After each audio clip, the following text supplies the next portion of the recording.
Good morning friends. इस chapter में आगे बढ़े उससे पहले ये एक अपने नोट्स में इंप्रूव कर देना कि vegetative cell is a bigger, has a abundant food reserve and has a large irregularly shaped nucleus. Done. And in case of the generative cell, it is a small, floats in the cytoplasm of vegetative cell and is of spindle shape. ठीक है, यहाँ पे irregularly large shape नहीं आएगा and it has a dense cytoplasm and nucleus. सो हमने जो last में पढ़ाया था तो उसके अंदर ये दोनों ही इंफॉर्मेशन चेंज होती एक्सचेंज हो गई थी। And you should be thankful to Suraj Joshi जिन्होंने ये गलती मुझे दिखाई और तब जाके मैंने ये इम्प्रूव किया। ओके, सो आगे बढ़ते हैं। तो मैंने आपको बोला था कि अगर यहाँ से आगे आपको पढ़ना है तो ये वाला जो लेक्चर था, मतलब लास्ट वाला जो लेक्चर था, वो 1 से 2 बार रिवाइज कर लेना, अदरवाइज समझ में आएगा नहीं। और आज का जो लेक्चर है वो बहुत ही इंपॉर्टेंट है। तो आज मैं जो थियरी पढ़ाने जा रहा हूँ वो आपको कभी ना कभी एग्जाम में मैं पूछूंगा ही, तो इसके ऊपर बहुत ही ध्यान देना और बहुत ही अच्छे से समझना। लास्ट टाइम हमने ये स्लाइड पूरी पढ़ ली थी, लेकिन हम जो लास्ट 2 लाइन्स है वो रिवाइज कर लेते हैं। It is about the parts of the pistil. तो उसमें हमने स्टिग्मा पढ़ा, वो क्या है, स्टार भी पढ़ा, और अब देखते हैं ovary. So the ovary is the basal bulge part of the pistil. Pistil का बल्ज पार्ट है नीचे वाला, जैसे कि यहाँ पे कि ये वाला नीचे वाला बल्ज पार्ट है, it is known as what, ovary. Done. And inside the ovary there is a ovarian cavity, जिसको आप क्या बोलोगे, लोक्यूल। तो ओवरी के अंदर जो ये पूरा जो चैम्बर है उसको आप क्या बोलोगे, लोक्यूल। पूरे चैम्बर को आप क्या बोलोगे, लोक्यूल। ठीक है, और लोक्यूल के अंदर क्या होगा, प्लेसेंटा। तो देखो यहाँ पे क्या है, ये प्लेसेंटा। तो ये सिर्फ जो इतना पोर्शन है उसको आप क्या बोलोगे, प्लेसेंटा, लाइक दिस, ये वाला। डन। फिर यहाँ से क्या अराइज होगा, पूरा ओव्यूल। तो ये जो पूरा स्ट्रक्चर है, राउंड स्ट्रक्चर, इसका आप क्या बोलोगे, ओव्यूल। तो हम ऐसा बोल सकते हैं कि जो ओव्यूल है that arise from the placenta, वो प्लेसेंटा से अराइज होता है पूरा। डन, आए बात समझ में। और प्लेसेंटा एंड ओव्यूल दोनों को जोड़ने वाला स्ट्रक्चर कौन सा था, ये बीच वाला जो है, इसको आप क्या बोलोगे, ट्यूनिकल। I hope it is clear. मैं रिवाइज कर रहा हूँ कि यहाँ से पूरा ओवल ग्रो होगा इस तरह से, तो इस जगह को आप क्या बोलोगे, प्लेसेंटा। इसको, ठीक है, ये पूरा क्या है, ओवल। और प्लेसेंटा और ओवल दोनों को जोड़ने वाला स्ट्रक्चर कौन सा, ये वाला, जिसको आपने क्या बोल दिया, निकल। डन, याद रखना। रिवाइज कर रहा हूँ। Inside the ovary there is a cavity, उसका आप क्या बोलोगे, ओवरन कैविटी। और ओवरन कैविटी के अंदर क्या होगा, प्लेसेंटा। आगे बढ़ते हैं कि recall the definition of and types of presentation that you studied in the class 11। Recall करना है क्लास 11 का। सर क्या बात कर रहे हो, 2 लेक्चर पहले जो पढ़ा है वो याद नहीं है, 11 का कैसे हम याद करें। सिवाय के थोड़े बहुत बच्चों को याद होगा, अदरवाइज तो नहीं। Megasporangia arises from the placenta. Megasporangia जो है वो अराइज होता है प्लेसेंटा से। And the megasporangia is commonly called ovules. आप ओव्यूल बोलो या तो फिर मेगास्पोरेंजिया बोलो, तो दोनों ही एक ही बात है। ध्यान रखना, बहुत बार एग्जाम में डायरेक्टली मेगास्पोरेंजिया लिख के आता है, ओव्यूल से कहेंगे नहीं। तो आपको समझ में आना चाहिए कि वो एक ही बात है। The number of ovules in ovary, ovary के अंदर कितने ओव्यूल्स होंगे, क्योंकि ओवरी तो एक बड़ा सा स्ट्रक्चर है, नीचे वाला बल्ज आउट पार्ट, फुला हुआ रीजन है। सो और उसके अंदर क्या होंगे, ओव्यूल्स। सो ओव्यूल्स के नंबर्स वेरी मतलब कि डिफरेंट डिफरेंट हो सकते हैं. It could be one in a wheat, paddy and mango, और it could be many in a papaya, watermelon and orchids. मतलब कि इन तीन में बहुत सारे होते हैं और इसके अंदर सिर्फ एक ही होता है. मतलब कि एक से लेके बहुत सारे ओवल्स हो सकते हैं किसके अंदर, ओवरीज के अंदर. Done. अब megasporangia that is a plural, megasporangium that is a singular, ध्यान रखना. इसलिए हमें हमने क्या लिखा, ओव्यूल्स, यहाँ पे हमने क्या लिखा, ovule. Done. So the ovule is a small structure. अब उसमें बहुत सारे डेफिनेशन है, मतलब कि उसके जो डिफरेंट डिफरेंट पार्ट्स है उसके बारे में दिया हुआ है यहाँ पे. सबसे पहले क्या है, फ्यूनिकल. सो हमने अभी पढ़ा कि फ्यूनिकल क्या है. So it is the connection between the ovule and placenta. So ovule is attached to the placenta by means of stalk called funicle. मतलब क्या, ovule ये is connected to the placenta by means of stalk. मतलब कि जो stalk का structure है जिसको आप क्या बोलोगे, funicle. डन. ये बस कर रहा हूँ कि ovule is connected to the placenta by means of stalk. इतना जो रीजन है वो, तो इसको आप क्या बोलोगे, funicle. फिर नेक्स्ट है hilum. The body of the ovule fuse with the funicle in the region called hilum. मतलब कि ओव्यूल की बॉडी फ्यूनिकल के साथ जहां पे जॉइंट होती है उसका रीजन को आप क्या बोलोगे, हाइलम. तो देखो यहाँ पे, ये देखो ये हाइलम है, ये वाला पोर्शन, क्योंकि ये ओवल की बॉडी है और उसके नीचे यहाँ पे क्या है, फ्यूनिकल है. तो फ्यूनिकल यहाँ से शुरू हो रहा है, ओवल यहाँ से शुरू हो रहा है, दोनों का कनेक्शन कहाँ पे, यहाँ पे है. तो इसको आप क्या बोलोगे, हाइलम. डन. रिवाइज कर रहा हूँ. The body of the ovule fuses with the funicle. The body of the ovule fuses with the funicle in the reason called hilum. मतलब कि इन द रीजन, इस रीजन से, इसको आप क्या बोलोगे, hilum. Done. Thus, hilum represents the junction between the ovule and funicle. इस तरह से जो हाइलम है, it's a kind of junction जहाँ पे दोनों ही चीज मिलती है. कौन सी, एक ओवल और funicle. The third one is integuments. Each ovule has one or two protective envelopes called integuments. हर एक ओवल के अंदर एक या दो प्रोटेक्टिव एनवेलप होते हैं जिसको आप क्या बोलोगे, इंटीग्यूमेंट्स. तो देखो यहाँ पे दो लेयर्स हैं, ये एक लेयर, दूसरा यहाँ पे भी एक लेयर और एक दूसरा. तो ये जो सब लेयर्स है उसको आप क्या बोलोगे, इंटीग्यूमेंट्स. लिखा हुआ है आउटर इंटीग्यूमेंट्स ये वाला, एंड इनर इंटीग्यूमेंट्स तो ये वाला. आ रहा है समझ में. Each ovule has a one or two protective envelopes called integuments. Now micropyle. So integuments encircle the ovule except, ये चीज याद रखना, except at the tip where a small opening called the micropyle is organized. मतलब कि integuments answer मतलब कि घेरते हैं ओवल को सिवाय के एक टिप पे जहां पे छोटा सा ओपनिंग होता है, और उसको आप क्या बोलोगे, माइक्रोपाइल. तो देखो ये इंटीग्यूमेंट से वो पूरा ओवल को घेरते हैं, लेकिन उस टिप पे एक जगह है जहाँ पे इंटीग्यूमेंट्स एब्सेंट है, तो उसको आप क्या बोलोगे, micropyle region, sorry micropyle. Done. और माइक्रोपाइल के ऑपोजिट क्या होगा, जो रीजन है उसको क्या बोलोगे, चलाजा. ध्यान रखना, अब तक हमने जहां पे भी CH वर्ड आता है उसका हमने प्रोनाउंसिएशन क्या किया था, क से. For example chitin, chlamydomonas, like that. लेकिन यहाँ पे हम क्या कर रहे हैं, चलाजा. डन.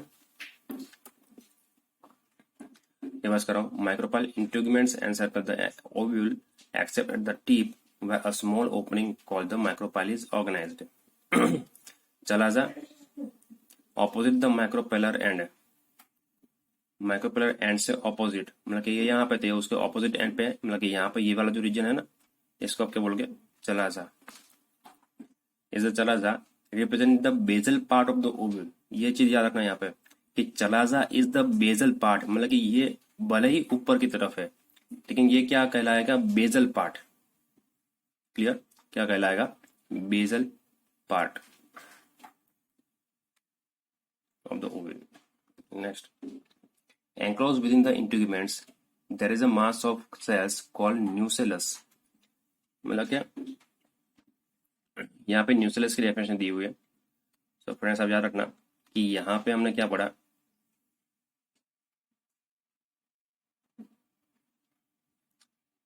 ई चला जा, उसके बाद आप एक नया पॉइंट भी बना सकते हो अपने आप, that is the F and that is about nucellus। So enclosed within the integuments is a mass of cells called nucellus। मतलब क्या, ये जो इंटीग्यूमेंट्स है उसके अंदर का जो मास है जहाँ पे बहुत सारे सेल्स है उसको आप क्या बोलोगे, न्यूसेलस। तो देखो ये इनर इंटीग्यूमेंट है यहाँ से यहाँ तक, फिर ये वाला आउटर है, ये आउटर, डन। नहीं, इसके अंदर के जो सेल्स है ये वाले, ये सब जो सेल्स है उसको आप क्या बोलोगे, न्यूसेलस। आया समझ में, इसको छोड़ के ये वाला नहीं, इतना जो स्ट्रक्चर है उसको आप क्या बोलोगे, एम्ब्रियो सैक। क्या बोलोगे, एम्ब्रियो सैक। लेकिन ये सारे जो सेल्स है उसको आप क्या बोलोगे, न्यूसेलस।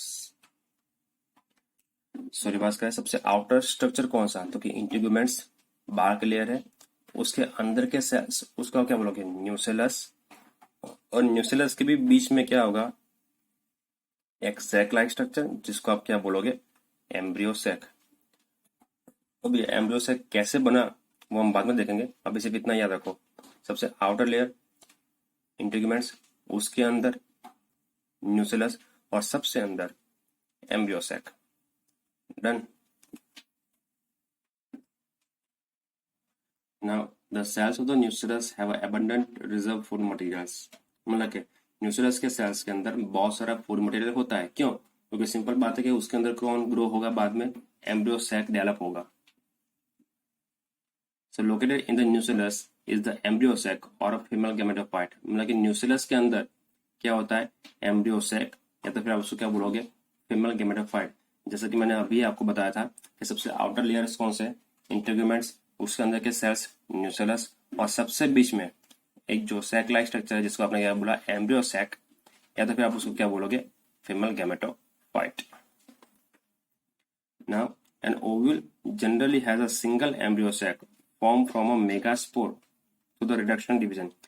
यहाँ पे भी ऐसा वर्ड आता है reduction division, it means meiosis. याद रखना, ये मैं पहले भी बहुत बार बोल चुका हूँ। 11th और 12th में कहीं पे भी अगर ऐसा कुछ लिखा हुआ है कि रिडक्शन डिवीजन, दैट मीन्स कि ये मियोसिस से बात कर रहे हैं।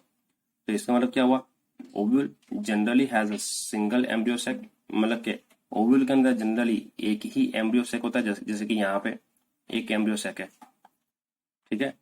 वैसे जो कि किस में से फॉर्म होगा, मेगास्पोर में से बनेगा, और मेगास्पोर में से वो कैसे बनेगा, मियोसिस बनेगा, ठीक है।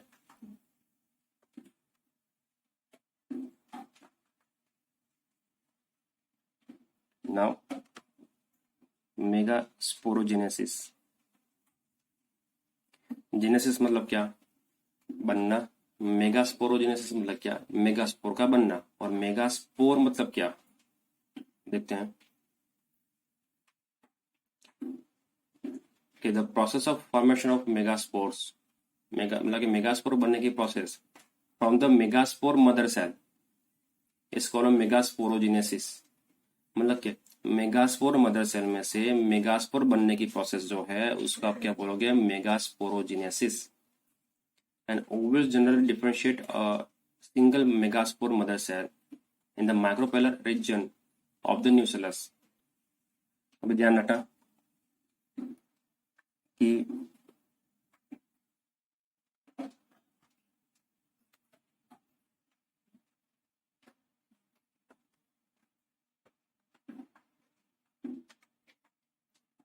शुरुआत में यहाँ पे जैसे कि ये ओव्यूल है और उसके अंदर क्या है, न्यूसेलस। तो हमने यहाँ पे क्या पढ़ा कि ovule generally differentiate a single megaspore mother cell in the micropylar region of the nucellus. हम यहाँ पे न्यूसेलस की बात कर रहे हैं, ध्यान रखना, ठीक है। तो न्यूसेलस के अंदर जो सेल है उसमें से एक सेल डिफरेंशिएट होगा। डिफरेंशिएट होगा मतलब क्या, अपना शेप फिर काम के मुताबिक और कुछ डिफरेंट होगा, हो जाएगा, उस सब क्या लोग डिफरेंशिएट होना। सो न्यूसेलस का कोई एक सेल डिफरेंशिएट होगा, किसके अंदर डिफरेंशिएट होगा, मेगास्पोर मदर सेल के अंदर। तो सबसे पहले यहाँ पे ये जो एम्ब्रियोसेक आप अभी जो देख रहे हो वो एम्ब्रियोसेक होता नहीं है। सबसे पहले ये पूरा क्या होगा, पूरा जो रीजन है वो किसका होगा, सिर्फ और सिर्फ न्यूसेलस का ही होगा। मतलब क्या, उसके अंदर सभी सेल्स सेम ही है विद द पूर्ण मटेरियल, ठीक है। लेकिन उसमें से फिर कोई एक सेल, उसमें से फिर कोई एक सेल, जैसे कि यहाँ पे न्यूसेलस है ये, ठीक है, मैं सिर्फ न्यूसेलस से ड्रॉ कर रहा हूँ ये वाला, उसमें बहुत सारे सेल्स है, उसमें से भी कोई एक सेल डिफरेंशिएट होगा और उसको आप क्या बोलोगे, मेगास्पोर मदर सेल्स, ठीक है। उसमें से फिर क्या होगा, रिडक्शन डिवीजन, तो उसमें से 4 मेगास्पोर बनेंगे। रिडक्शन डिवीजन मतलब क्या, मियोसिस, ठीक है। अगर मियोसिस हो रहा है तो 4 मेगास्पोर बनेंगे और 4 में से फिर 3 जो है वो मर जाएंगे, सिर्फ एक जिंदा रहेगा। और फिर ये जो एक है वो न्यूसेलस के अंदर ये पूरा एम्ब्रियो सेक बनाएगा। आई hope it is clear. Reverse कराओ। सबसे पहले न्यूसेलस के जो सेल्स है वही के वही होंगे, कुछ भी डिफरेंशिएट नहीं होगा, कोई भी अलग सा सेल नहीं होगा। फिर न्यूसेलस का ही कोई एक सेल डिफरेंशिएट होके क्या बनाएगा, मेगास्पोर मदर सेल, एमएमसी, जो कि ये वाला है। तो ये जो मेगास्पोर मदर सेल है उसका क्या होगा, रिडक्शन डिवीजन मतलब कि मियोसिस होगा, तो उसमें से 4 मेगास्पोर प्रोड्यूस होंगे। तो ये क्या है, मेगास्पोर, मेगास्पोर, ये सब क्या है, मेगास्पोर्स। समझ लेना मैं किसकी बात कर रहा हूँ, ये वाले, ये सब क्या है, मेगास्पोर्स है, ठीक है। और इसमें से 3 जो है मर जाएंगे, सिर्फ एक फंक्शनल रहेगा। जो एक फंक्शनल रहता है फिर उसमें से ये पूरा एम्ब्रियो सेक डेवलप होगा। Done, I hope it is clear. और if it is not clear so call me any time, you are most welcome. So आगे बढ़ते हैं।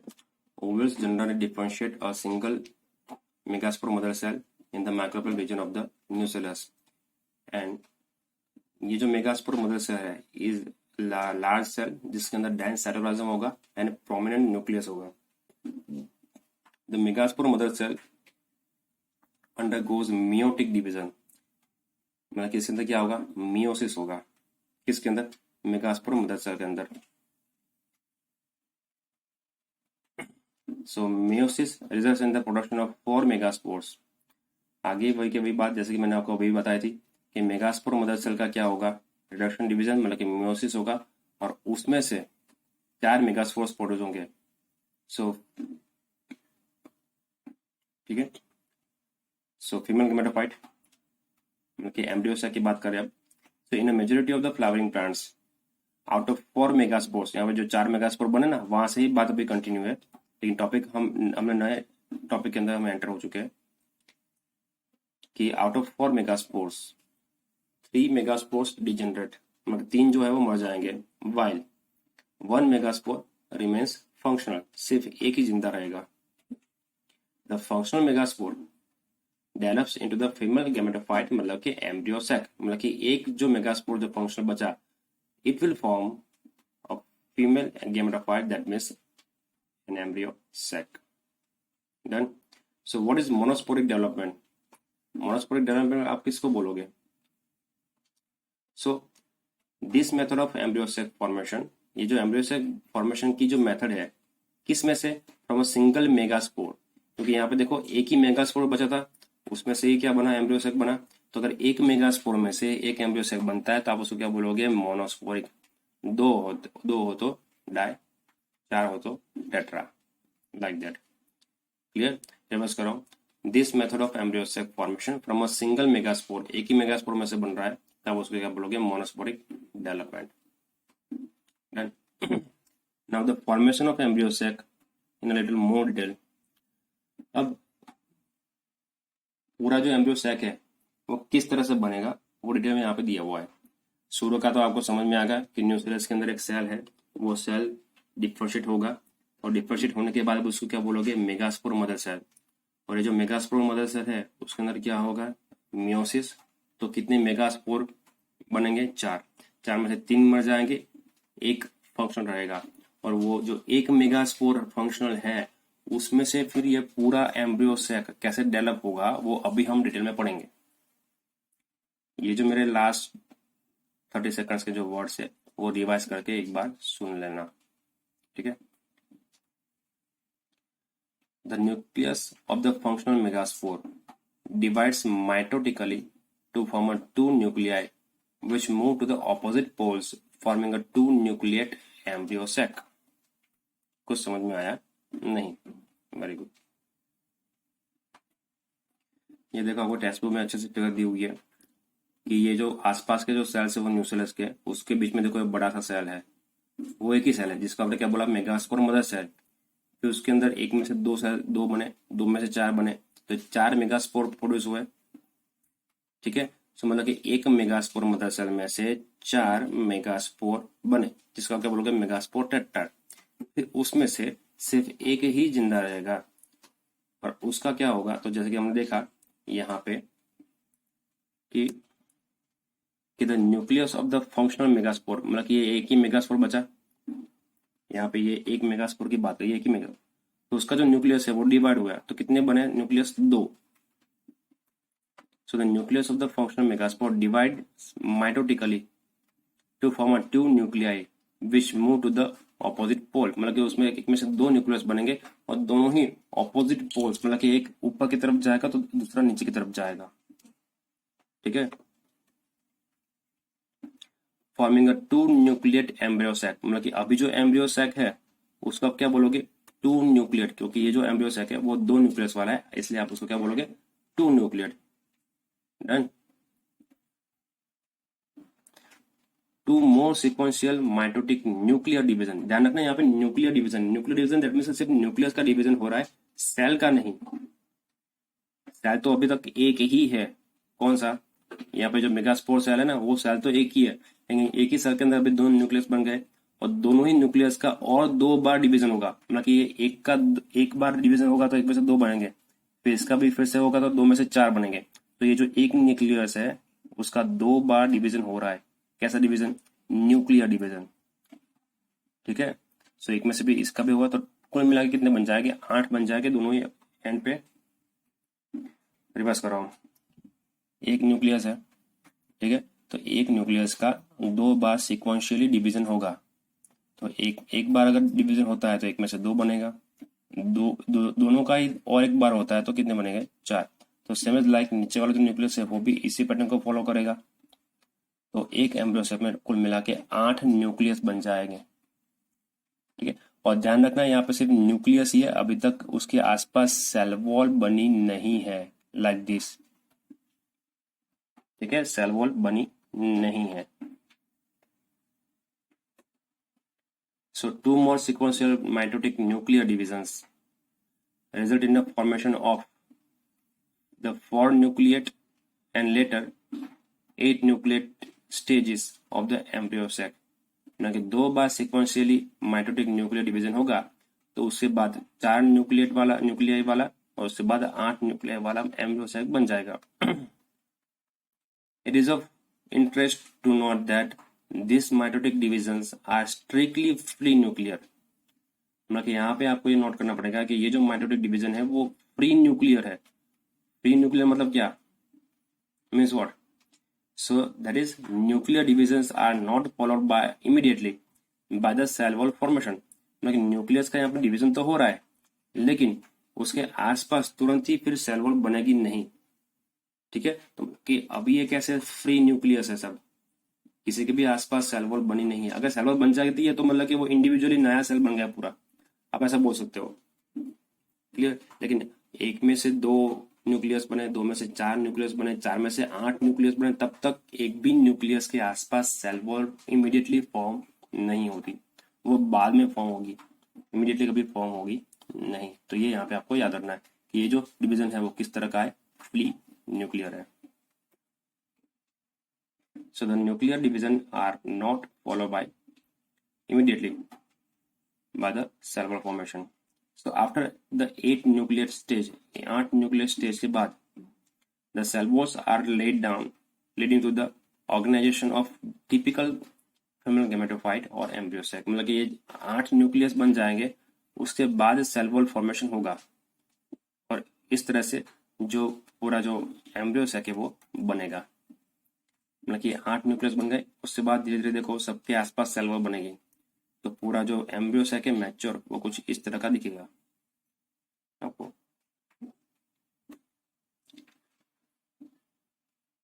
Now observe the distribution of the cells inside the embryo sac. तो हमने पढ़ लिया है।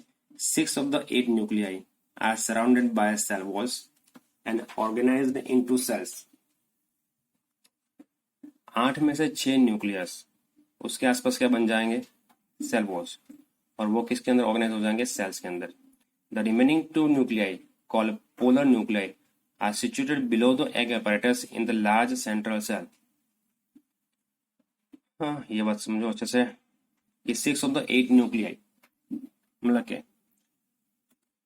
8 में से जो 6 न्यूक्लियस है, ये 8 है, उसमें से 6 न्यूक्लियस मतलब कि 1 2 3 और यहाँ पे 1 2 3।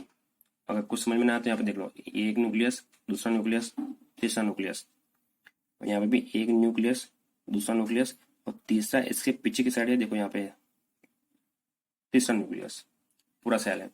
तो 6 न्यूक्लियस के आसपास सेल वॉल बनती है, लेकिन जो बीच में जो 2 बन रहे, दो थे, उसके आसपास सेल वॉल बनती नहीं है।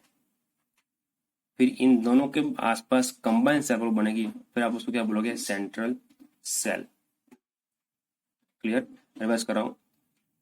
8 न्यूक्लियाई है यहाँ पे, उसमें से 3 जो है उसके आसपास सेल वॉल बन गई, यहाँ पे भी 3 के आसपास सेल वॉल बन गई, मतलब कि टोटल कुल मिला के 6 के आसपास सेल वॉल बन चुकी। इसलिए यहाँ पे क्या लिखा है, 6 out of the 8 nuclei are surrounded by cell walls and organized into cells। मतलब वो सेल के अंदर ऑर्गेनाइज हो गए। The remaining 2 nuclei polar nuclei, मतलब कि बाकी के जो 2 न्यूक्लियाई है, ये देखो बीच में, इसको आप क्या बोलोगे, 2 पोलर न्यूक्लियाई, ये वाला are situated below the egg apparatus। Egg apparatus के नीचे, ये जो सेल से नीचे की 3, उसको आप क्या बोलोगे, एग apparatus। ठीक है, उसके नीचे की तरफ है, आप लोग क्या कहेंगे, ये तो ऊपर की तरफ है, नहीं ऐसा नहीं है। ये जो स्ट्रक्चर है पूरा यहाँ इस तरह से, तो पूरा ऐसा उल्टा हो जाएगा, तो ये ऊपर आ जाएगा और ये नीचे आ जाएगा। ठीक है, मैं बस कराऊं कि 2 न्यूक्लियाई, जिसको आप क्या बोलोगे, पोलर न्यूक्लियाई, वो कहाँ पे है, एग apparatus के नीचे। तो ये पूरा जो 1 सेल 2 और 3, ये जो 3 सेल्स है, 3 सेल का जो बंच है, उसको आप क्या बोलोगे, एग apparatus। और उसके नीचे की तरफ क्या है, पोलर न्यूक्लियाई। ठीक है, और नीचे की तरफ क्यों है, वो मैंने बोला कि इनिशियली वो ऐसा होता है, फिर धीरे धीरे वो अगर ऐसा हो जाएगा तो आप उसको क्या बोलोगे कि ये कहाँ पे आ गया, ऊपर, और ये क्या आ गया, उसके नीचे। Done. called polar nuclei are situated below the egg apparatus in the large central cell। ठीक है, तो अब इसको क्या बोलोगे, सेंट्रल सेल। जो पूरा जो है ना एक, इसको आप क्या बोलोगे, सेंट्रल सेल। तो ये दोनों ही न्यूक्लियस थे, वो बीच में आ गए। क्लियर? रिवर्स कर रहा हूँ लास्ट टाइम कि out of the 8 nucleus 6 arrange in cells. तो 6 के आसपास सेल वॉल बन गई। तो 1 2 3 और नीचे 4 5 6। लेकिन जो बीच में जो 2 पोलर न्यूक्लियाई थे उनके आसपास इकट्ठा एक कॉमन सेल वॉल बनेगी और उसका क्या बोलोगे? Central cell. और जो न्यूक्लियाई जो है बीच में उसका क्या बोलोगे? Polar nuclei. सिंपल। आगे बढ़ते हैं। There is a characteristic distribution of the cells within the embryo sac. These cells are grouped together at the micropellar end and constitute egg apparatus. मतलब 3 सेल्स है वो माइक्रोपिलर एंड पे इकट्ठा होंगे और वो क्या बनाएंगे? Egg apparatus। मतलब कि ये किसकी बात कर रहे हैं? ये देखो यहाँ पे लिखा हुआ है माइक्रोपिलर एंड और यहाँ पे क्या लिखा हुआ है? Chalazal end. तो 3 सेल्स नीचे की तरफ मतलब कि यहाँ पे इकट्ठा हो जाएंगे। तो तीनों जो 3 सेल्स है उसको आप इकट्ठा क्या बोलोगे? Egg apparatus। जैसे कि मैंने बोला था कि ये 2 सेल्स है और एक देखो यहाँ पे पीछे की तरफ दिख रहा है आपको, उससे बात कर रहे हैं। क्लियर? तो 2 सेल और 3 सेल, जो 3 सेल्स जो है वो माइक्रोपिलर एंड के पास इकट्ठा होंगे और आप उसको क्या बोलोगे? Egg apparatus। So egg apparatus in turn consists of 2 synergids and 1 egg cell। मतलब कि एग apparatus में कितने सेल्स है? 3। जैसे कि हमने यहाँ पे बोला था कि 3 सेल्स इकट्ठा होकर क्या बनाएंगे? Egg apparatus। लेकिन तीनों में से दो सेल्स कौन से? सिनर्जिस है और एक कौन है? एग सेल है। तो देखो यहाँ पे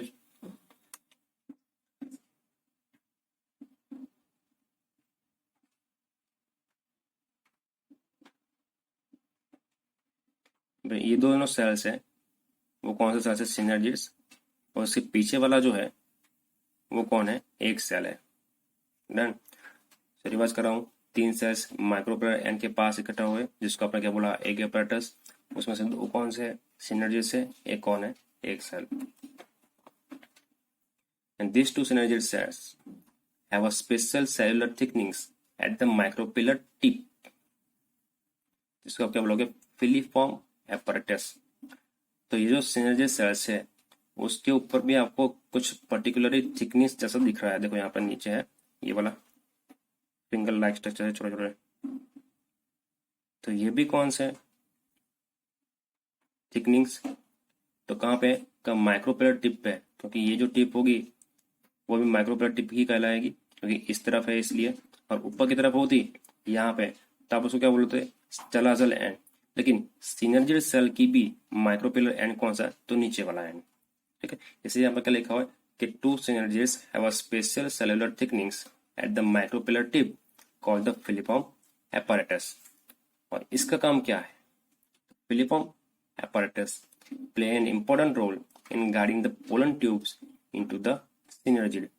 मतलब कि पोलन ट्यूब जब ऊपर से आएगी, कहाँ से आएगी? स्टिग्मा में से आएगी। पता है ऐसा कुछ कि स्टिग्मा के ऊपर पोलन ग्रेन बैठेगी, फिर वहां से पोलन ट्यूब निकलेगी। तो पोलन ट्यूब निकलने के बाद उसको गाइड करेगी कौन?